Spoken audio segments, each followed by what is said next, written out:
dangerously, we would welcome the community if you have any questions that you would like me to try to answer this morning. Thank you for your presentation. I think I remember at a previous State of the City, you said something about when our population went over 15,000, that awarded the city something. Can you talk a little bit about that? Sure, and can I make you pass the mic to the next person then? So 15,000 did seem to have some demonstrated value amongst the development community. So as most of you in business know, you're driven by a lot of databases or information that you have at your disposal. And so certainly moving the city's population at last census to 15,000, along with people looking at census data for median income and other things and shopping power, it did seem to give us more interest from what I consider regional or national folks.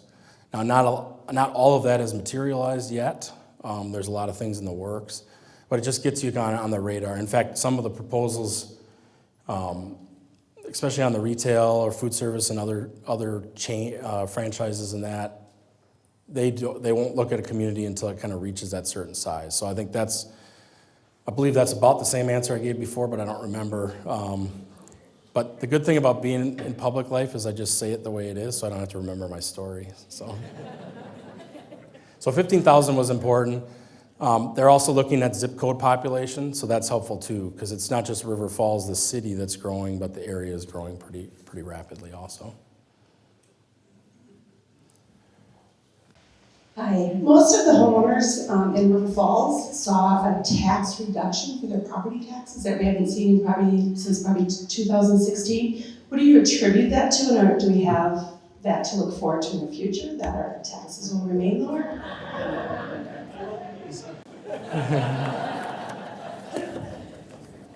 Yeah, so I think that's accurate what you said. Most of the households in the community saw about the same or a slight reduction in their taxes. Some of that can be attributed to the city. Obviously, there's other partners on your tax bill. The city is about 25 to 30% of your tax bill. So the city council made a conscious decision that they wanted to hold the levy, which is the total amount of money that we spend, in line with only new growth. In other words, the existing value of the city, they didn't want to add new taxes to. They just wanted to add enough levy for the new growth. So I attribute it to that kind of fiscal stewardship by the city council. And we had a long-range fiscal plan that allowed us to do that. It wasn't something we could just say we're going to do it and then hope that it works for the next few years. So we've kind of got that worked in our plan. I don't think people can look forward necessarily to rate reductions each year unless the community changes its appetite for services. So that really is a reflection of what the community wants from its local government. We don't think there's help coming from the state of Wisconsin. That would be one thing that could help keep that down.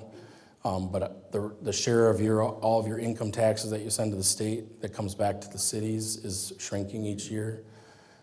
They find a lot of ways to spend that on important programs at Madison, but we don't get that back. So our projection is we're going to try to hold that levy as close to net new construction as we can.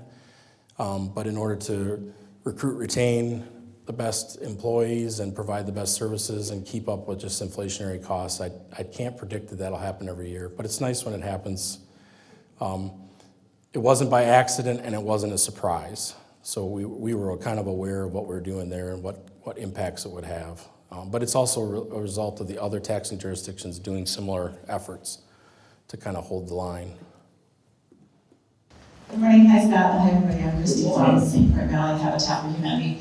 As you're addressing housing needs and the crisis that we're facing in affordable housing especially, I wonder how the city is going to include that in your planning process.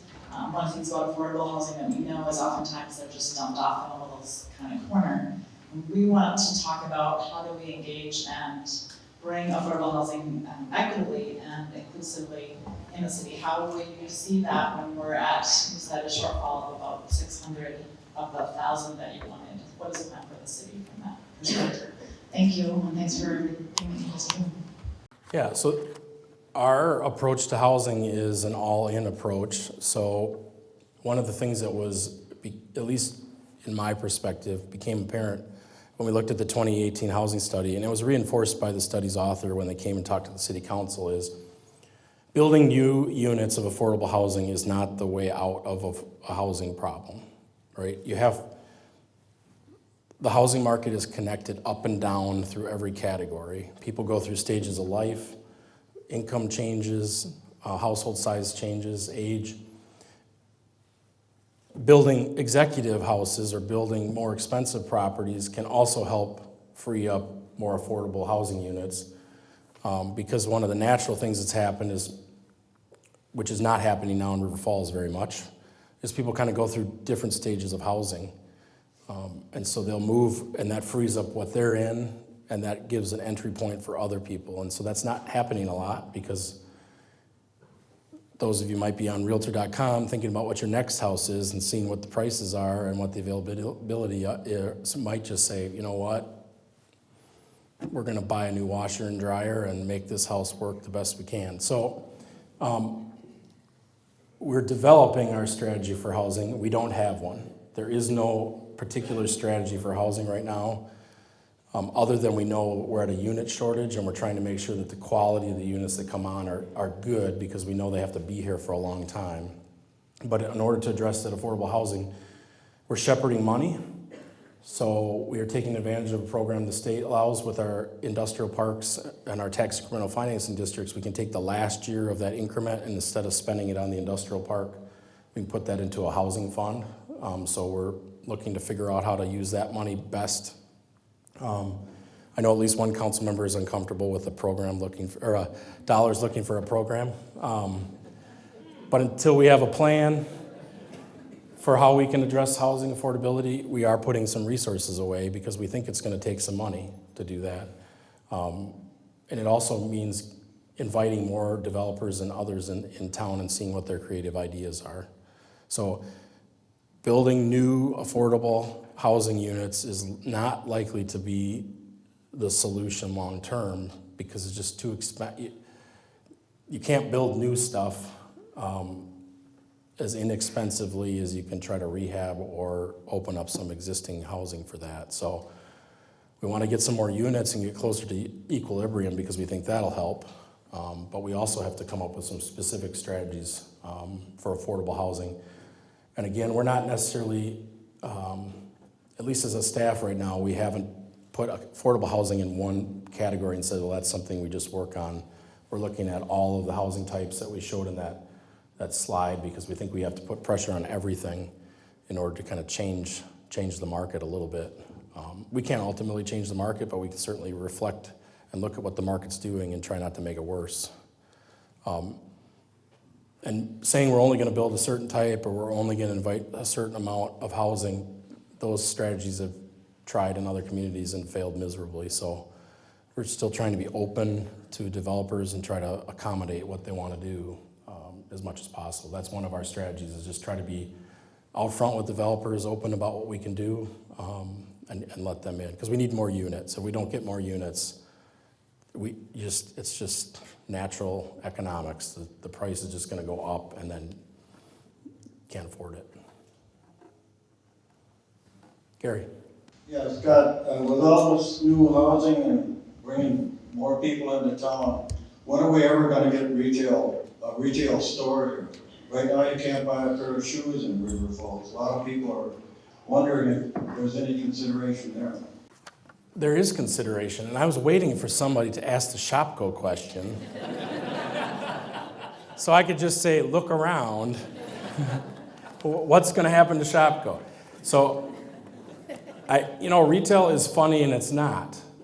To me, I think we have about 6,200 locations of Walmart in town.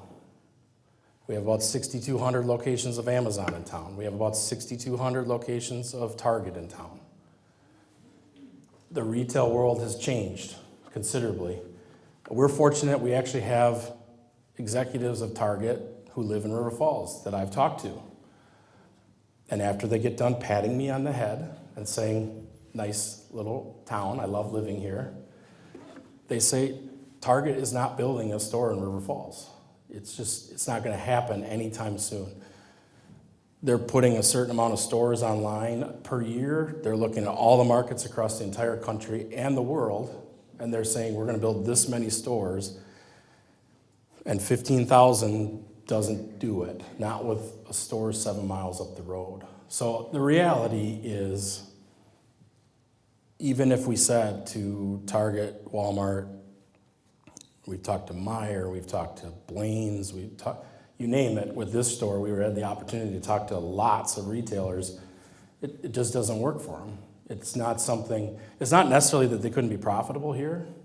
It's that they don't have the capacity to add any capacity to their current. It's the same with Quick Trip. Quick Trip could probably support 7 stores in River Falls. So people are like, oh my God, another Quick Trip. Do we need another Quick Trip? I don't know if we need any Quick Trips, but Quick Trip is going to provide what they think the market has. They're looking at all their sites across their 7 states, and they're saying, all right, River Falls is now number 32 in line for Quick Trip number 3. Well, they happen to be building 35 stores this year, so we get one.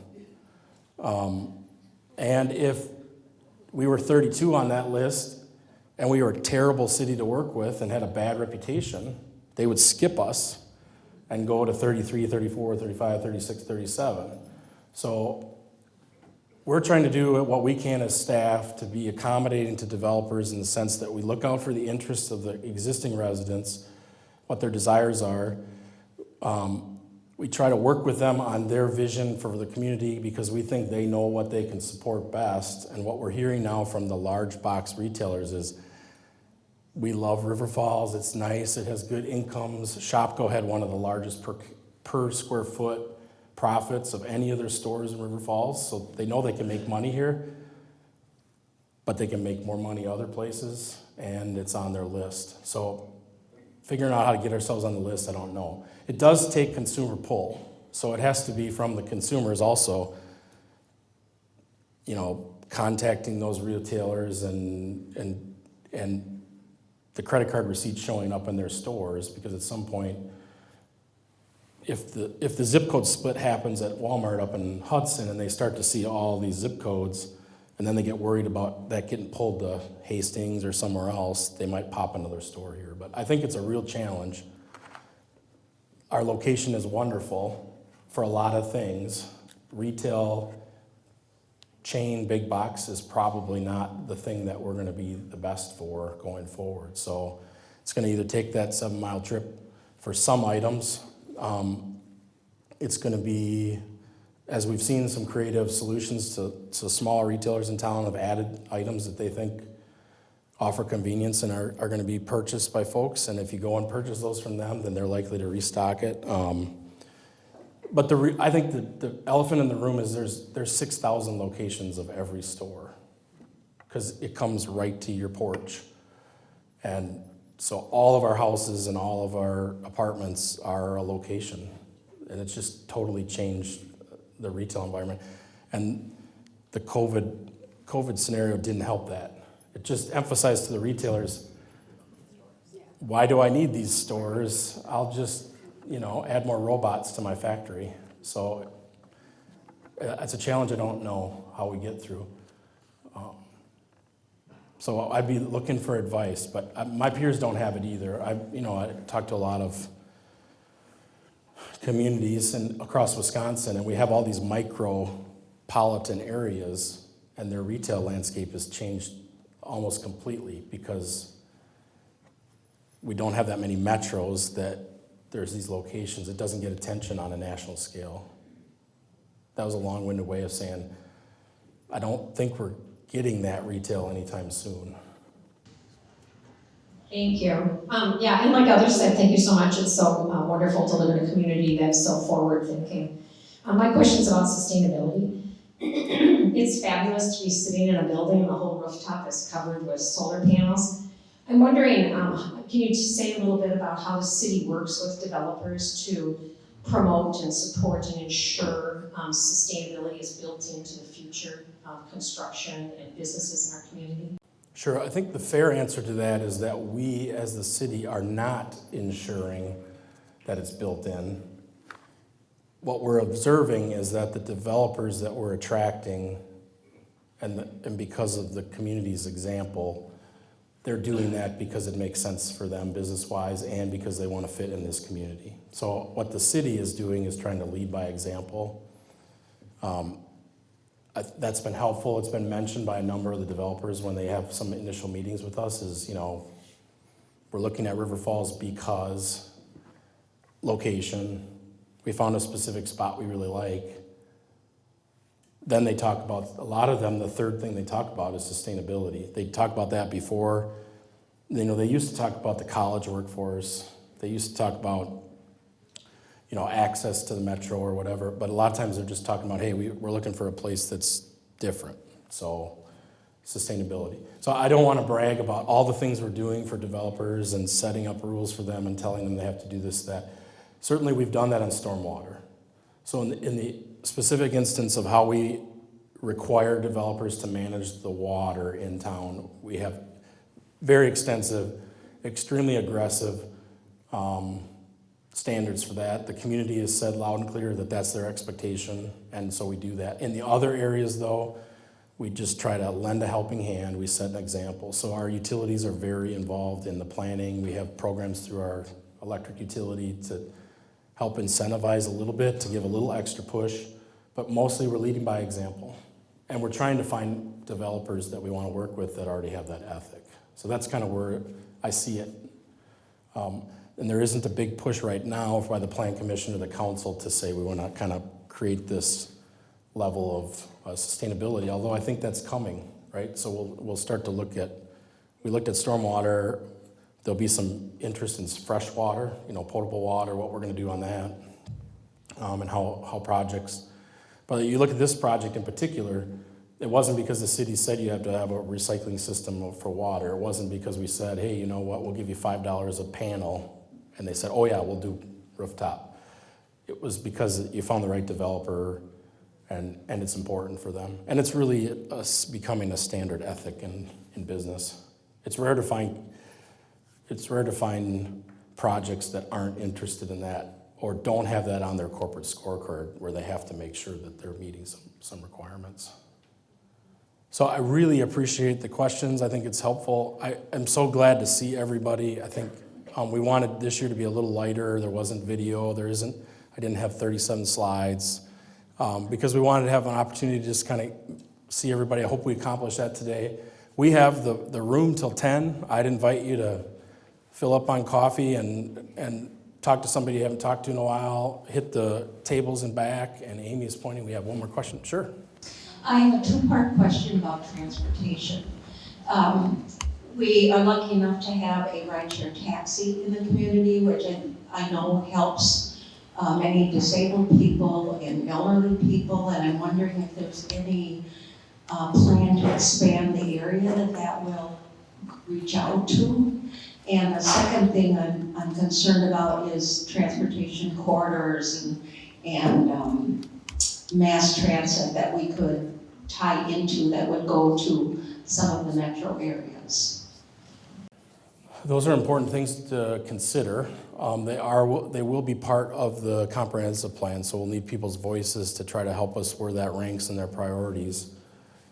The shared ride taxi, which may seem counterintuitive to your question, we may actually shrink the area that shared ride taxi is available. To create a more efficient and equitable system, we may have to eliminate driving people to Target in Hudson because it will give us the chance to do 3 or 4 more rides in town to the doctor, to the dentist, to whatever. That's kind of all in play, trying to figure out how can we maximize the benefit to the community on the shared ride taxi. So that may be a concerning answer, but it's probably something that's seriously being considered to just try to improve the ability for us to get those rides happening. There's a lot of things in microtransit that could have a benefit to areas like us. Automated shuttles or other things that they've rolled out in a lot of places across the country, but they're all in test phases and they're not particularly proven in winter climates and that. I don't think that's going to be ultimately a problem. the connections between the communities is gonna be a challenge. We have friendly neighborly relations with Hudson and New Richmond. We talk to them on a regular basis, but there's not been a lot of traction to do transportation as a local government, a city government thing. There's not much support at this point from the state of Wisconsin, and the counties are not looking for new programs to run. So we got a challenge to try to figure out how that's gonna be done. It's not likely best done by the city of, it's likely best done by a regional or county, and we've had some problems getting traction in our region. Probably just because we've all been small towns and now we're kind of growing up into teenagers and we're trying to figure out like who to get a ride with, but so long term, I don't think the city of River Falls holds the cards in how that's all gonna be done. We have a lot of influence on the shared ride taxi to the extent that the economy and market and employment situation doesn't keep beating us, bashing us around, trying to get these rides done. But the regional, the corridors, getting people from a house in River Falls or an apartment in River Falls to a job in New Richmond, or somebody who lives in Hudson, getting them to a job in River Falls is a real challenge because there's not a good way to do it. And right now, if any of our shared ride taxis take somebody to work, that the taxi's out of service for an hour. You know, it's a super important ride for that person, but it eliminates the chance that that ride can be offered to 3 or 4 or 5 more people. And there's not much coordination amongst the services yet, so there's a lot of work to be done, I guess is my answer. And we'll need help from the community saying it's a priority, because it's unlikely for a county board to say, yep, we think we ought to hire a transit person and figure this all out, without the community saying it's important, without the businesses saying we need this. And we've lost some of our alternatives. We used to have really good alternative programs where people could get $3,000-$4,000 car through a number of programs, and it would give somebody, you can't find a car for less than $10,000 or $15,000 now. So it takes those nonprofits 3 times the fundraising to do the same level of effort, which is a challenge. You know, I'm going to ask a question on that same line there. My name's Kevin Sutton. Thank you for the presentation, Scott. On that same note, there's a park and ride just adjacent to this, and I believe it's county owned, but very dilapidated. I think with the fuel prices and everything we're talking about is the expenses that park and ride could be utilized a little bit better, but right now the shape it's just a good place for a murder. But it's,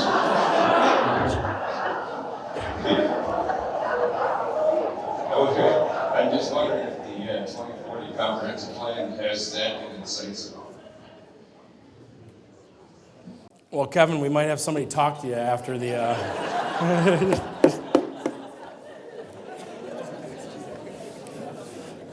I think so. I don't recall offhand who owns the park and ride. I think it's typically done as part of the state project with the highways, and then sometimes it's given to cities and sometimes it's given to the county, and I think that one might be the county, like you said. One of the challenges is its location, right? It's on the wrong side of the highway for anybody to walk to or whatever, and there isn't any rides being shared out of it. So it's essentially a parking lot. That's something for us to look into for the plan, because I don't know that it was on the radar or any. It's obviously on our maps, but I don't know that it's a big priority. And that's another thing. The Met Council is a super powerful, in my mind, a fairly positive thing. My colleagues in Minnesota at cities don't agree with me, but that transportation system is it's looked at by a lot of other regions in the country as an impressive way to get people in, out, around, through. And we just don't have a real good connection. And even with the bus rapid transit coming out to Woodbury, Oakdale, Wisconsin kind of stayed mostly out of the conversation, which wasn't helpful, in my opinion. So there's not much incentive for the Met Council other than congestion relief, which is what they've historically allowed us to be part of the team because they just want less of Wisconsin cars on their roads. They're certainly not looking to figure out how to connect downtown Hudson, River Falls, New Richmond into the, St. Paul, which is what we kind of need, Union Depot, if we want a real connection. So we've had challenges with, we had some conversations at one point with the Eau Claire, the private firm that does airport, trying to figure out how to get them in and downtown or to McDonald's or anywhere to try to figure out how that works. And they just, literally the 8 minutes, they couldn't afford in their schedule. So it's going to be a challenge to figure out. It seems so close, but so far away to get connected into that transit system. And historically, we've had good incomes and people have had cars, and so it's not been a big issue necessarily. But it's going to be an issue going forward because there's a lot of heat getting connected to that transportation system. Does that answer the question? So there's a number of city staff here. We're going to stick around. I'll be here if people would rather talk to me individually. City council people are here. Want to talk about a raise? That's okay too. So, hey, I appreciate everybody coming out. Hope it was beneficial. Have a great day, and we'll see you around.